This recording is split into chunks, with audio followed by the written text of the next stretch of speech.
Hi hello నమస్తే welcome back to our channel. నేను మీ Kavya. So నేను ఒక షూట్ గురించి బయటకు వచ్చాను అనమాట. వచ్చినప్పుడు ఒక ప్లేస్ చూస్తే ఎక్కడ చూసినా పచ్చదనం.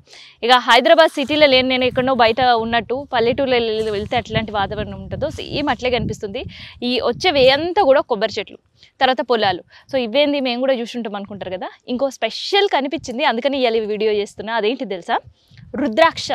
సో రుద్రాక్ష మనం వేసుకుంటాం, చూస్తాం, లేదంటే శివయ్యకి అలంకరిస్తుంటాం, లేదంటే ఎవరికైనా గిఫ్ట్గా కూడా ఇస్తుంటాం, ఇవన్నీ చేస్తుంటాం కదా.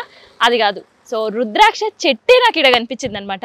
చెట్టు మాత్రమే కాదు, ఆ చెట్టు పెట్టినోళ్ళు కూడా కనిపించారు. ఒకసారి వాళ్ళతో మాట్లాడతా. అండ్ ఫస్ట్ ఏంటంటే ఒకసారి రుద్రాక్ష చెట్టు చూడండి. సో చూడడానికి అంతా కూడా నాకు ఇది వచ్చే వరకు కూడా ఇది రుద్రాక్ష చెట్టు అని నాకు తెలీదు. సో వాళ్ళైతే ఇప్పుడు రుద్రాక్షలు తెంపుతున్నారు. సో అడిగినప్పుడు ఏంటంటే ఇది రుద్రాక్ష చెట్టు అని చెప్పారనమాట. సో అందుకనే ఒకసారి మీకు కూడా చూపిద్దాం అని చెప్పేసి నేను వచ్చిన. ఎందుకంటే ఇట్లాంటి చెట్లు చాలా రేర్గా ఉంటాయి, పెట్టినా కూడా తొందరగా బ్రతకవు అనమాట. ఎక్కడో కొన్ని గుళ్ళల్లో మాత్రం వీటిని చాలా కేరింగ్గా, వాటిని ఒక చిన్నపిల్లల్ని ఎట్లా సాకుతారో అట్లా ప్రత్యేకంగా గుడి కోసం మాత్రమే ఆ రుద్రాక్షలు చెట్టు పెంచుకుంటారు. సో దాన్ని పూజించడం కావచ్చు, రుద్రాక్షలు అయిన తర్వాత స్వామివారికి రుద్రాక్షలతో అభిషేకం చేయడం కావచ్చు, ఇట్లాంటివి ఎన్నో ఫార్మాలిటీస్ ట్రెడిషన్స్ ఉంటాయి. సో అది ఎక్కడో మనకి కనిపించడం కూడా కష్టం ఉంటుంది. సో కొన్ని నర్సరీలకు పోయి మనం చూసినా కూడా ఎంత చిన్న చెట్టు ఉంటుంది, అది చెట్టు కాదు సారీ మొక్క ఉంటుంది. సో ఆ మొక్క చెట్టు అయిన తర్వాత ఎట్లుంటుంది అంటే ఇగో ఇట్లుంటుంది అనమాట. ఎంత పచ్చగా ఉంది కదా. అండ్ దాంతోపాటు రుద్రాక్షలు ఇగో ఇట్లుంటాయి. కనిపిస్తుందా మీకు వీడియోలో? నాకు తెలియదు. కాకపోతే ఇవి ఎట్లా ఉండే అంటే దీన్ని డిస్క్రైబ్ చేయాలి అని అంటే, జామ చెట్టుకి చిన్న చిన్న పిందెలప్పుడు జామకాయలు ఎట్లా ఉంటాయో సో అదే సైజులు ఉంటుంది. కానీ ఇది ఇంకా పెద్దగా అవుతుందా లేదా, అసలుకి ఇది ఎట్లా రుద్రాక్షల కింద కన్వర్ట్ అవుతారు నాకైతే అసలు ఒక్క ముచ్చట కూడా తెలియదు. రుద్రాక్ష చెట్టు అని మాత్రమే తెలిసింది. తెంపుతున్నారు అనేసరికి ఇంట్రెస్టింగ్ అనిపించి ఆగింది. నమస్తే కాక. నమస్తే. నమస్తే అమ్మా. సో ఈ చెట్టు పెట్టింది మీరే అన్నారు? నేనే పెట్టినమ్మా. ఎన్ని సంవత్సరాలు పెట్టింది ఈ చెట్టు? ఇప్పుడు ఈ చెట్టుకి ఎన్ని సంవత్సరాలు? 15 సంవత్సరాలు పట్టింది. 15 సంవత్సరాలు. ఖాతా ఎప్పటి నుంచి అయింది? ఖాతా 3-4 సంవత్సరాలు సందే వస్తుంది. ఖాతా 3-4 సంవత్సరాల నుంచి. సో ఏ నెలలో వస్తాయి కాయలు? ఇక ఇప్పుడు వస్తుంది, పూత వస్తుంది. ఇప్పుడు పూత వచ్చేసిందిగా కాయలు వస్తాయి. ఇక పూత వచ్చినాక సంవత్సరానికి ఒకటే ఖాతా కాస్తుంది. ఇది సంవత్సరానికి ఒకటేసారి. 15 సంవత్సరాలు అయింది చెట్టు పెట్టి? 15 సంవత్సరాలు అయింది. 15 సంవత్సరాలు అంటే 10 సంవత్సరాలు దాటిన తర్వాతనే కాత వస్తుంది. ఓకే. పువ్వు ఎట్లుంటది? పువ్వు చూసి అదృష్టం మాకు ఇవ్వాలి లేదు దీని మీద. పువ్వు ఉందా అమ్మ? చూడు పువ్వు ఉంటుంది, చూద్దాం బాగు. చూద్దామా? పువ్వుని వెతుకుదాం ఫస్ట్. కాయలు అయితే కనిపించినాయి కదా, ఇక చూసింటారా రుద్రాక్ష కాయలు కనిపించినాయి. సో పూతని వెతుకుతున్నారు. చాలా బాగుంది అసలుకి చెట్టు చూస్తే. నాకైతే పక్కన ఫస్ట్ చిన్న మామిడి చెట్టు ఉంది. సో అవేమో దూరం నుంచి చూసేసరికి నేను ఏమనుకున్నా ఇదే అది పక్క పక్కన ఉండేసరికి అదేమన్నా చిన్న కాయలు గిట్ల ఏమన్నా ఉన్నాయేమో అని అనుకున్నా. కానీ ఆ తర్వాత తెలిసింది ఏంటంటే ఇది రుద్రాక్ష చెట్టు అని. చాలామంది చాలా పవిత్రంగా కూడా దీన్ని భావిస్తుంటారు.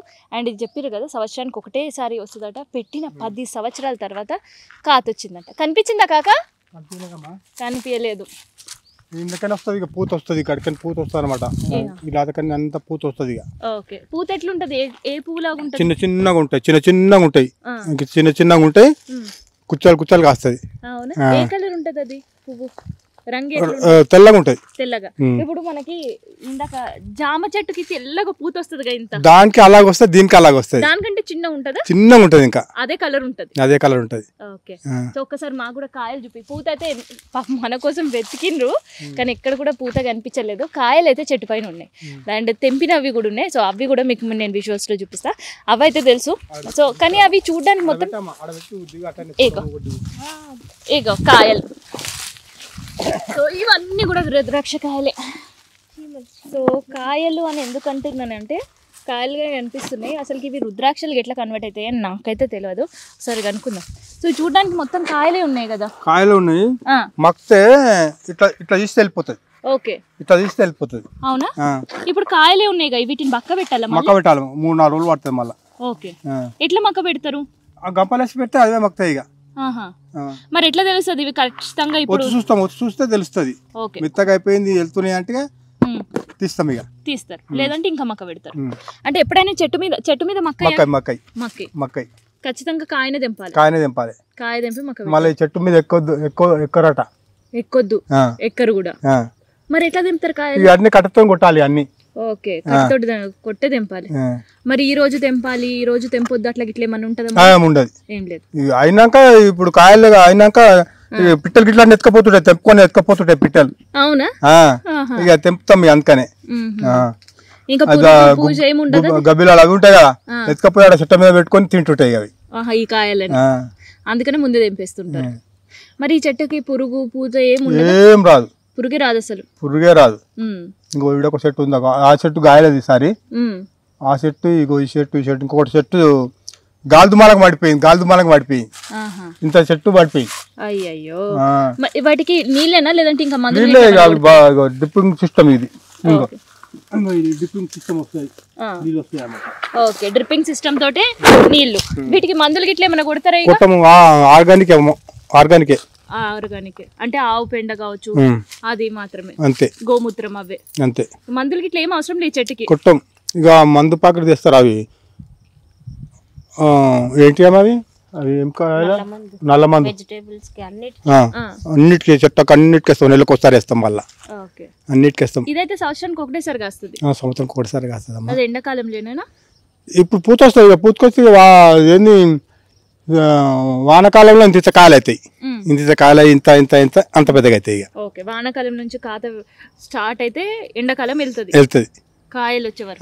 సో రుద్రాక్షలతోటి ఎవరు ఏం చేస్తారు అనేది అది మీకు కూడా తెలుసు. సో ఒక్కొక్క దానికి యూజ్ చేస్తుంటారు. కొంతమంది అభిషేకానికి యూజ్ చేస్తుంటారు, కొంతమంది పంతులు వాడుకోవడానికి, ఇంకొంతమంది రుద్రాక్షలు దానం కూడా చేస్తుంటుంటారు స్వామి మాలలప్పుడు. ఇట్లా ఎవరి ఇష్టం ఉన్నట్టు వాళ్ళు. ఇంకొంతమంది గోల్డ్ అండ్ సిల్వర్లో కొన్ని లాకెట్స్లో కూడా రుద్రాక్షలు వేసుకుంటుంటారు, లేదంటే పిల్లలకు కూడా వేస్తుంటారు కదా. సో అదన్నమాట. సో రుద్రాక్ష గురించి కాదు కానీ ఇక్కడ కాన్సెప్ట్ ఏంటంటే రుద్రాక్ష చెట్టు గురించి. సో రుద్రాక్ష చెట్టుని ఎంత కేరింగ్గా చూసుకుంటే దాదాపు 10 సంవత్సరాల తర్వాత కాత అంటే 10 సంవత్సరాలు దాన్ని పెంచిన తర్వాత అప్పుడు కాత వచ్చిందంట. సో ఆ కాత అయితే ఇగో కాయలు అయితే చూసారు కదా ఎట్లుంటాయి. పూత చూసే అవకాశం మనకు లేదు కాబట్టి నేను చూపించలేకపోతున్నా. మొత్తానికైతే ఇది మళ్ళీ సార్ వచ్చినప్పుడు చూపిస్తారంట. సో నెక్స్ట్ ఇయర్ మళ్ళీ ఇదే టైంకి మనం వద్దాం. అసలు రుద్రాక్ష వానాకాలంలో రావాలి. సో జూన్ జూలైలో వస్తే దీనిపైన పూత ఉంటదంట. అప్పటి నుంచి స్టార్ట్ అయితే ఇప్పుడు కాయలు వస్తున్నాయి. సో ఇదన్నమాట రుద్రాక్ష చెట్టు గురించి అండ్ రుద్రాక్ష కాయల గురించి. సో అది ఎట్లా రుద్రాక్షగా కన్వర్ట్ అవుతుంది అనేది చెప్తున్నారు అనమాట. సో ఇది రుద్రాక్ష సంబంధించిన స్పెషల్ వీడియో.